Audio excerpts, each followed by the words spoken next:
Le programme national F1 est un programme tout en contraste, avec un documentaire par exemple de Jérémy Reichenbach qui s'appelle Les corps interdits, où là il est question de la jungle de Calais. C'est très bien fait, on le prend un petit peu comme un coup de poing dans la figure.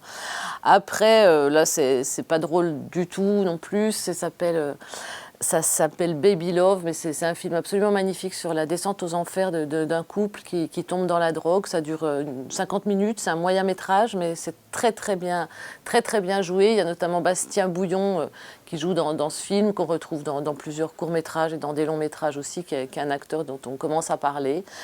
Après, puisqu'on parle des acteurs, il y a aussi Vincent Lacoste, que l'on retrouve en acteur jouant le général de Gaulle dans un film qui s'appelle L'enfance d'un chef. Donc c'est toujours un plaisir de suivre le parcours de Vincent Lacoste dans un film, que ce soit un long ou un court métrage.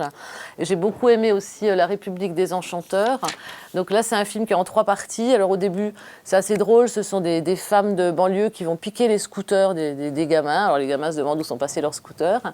Il y a aussi l'histoire d'un Algérien qui raconte sa vie, son retour au pays. Puis il y a aussi une histoire d'un gamin de banlieue. C'est un film avec une construction très originale.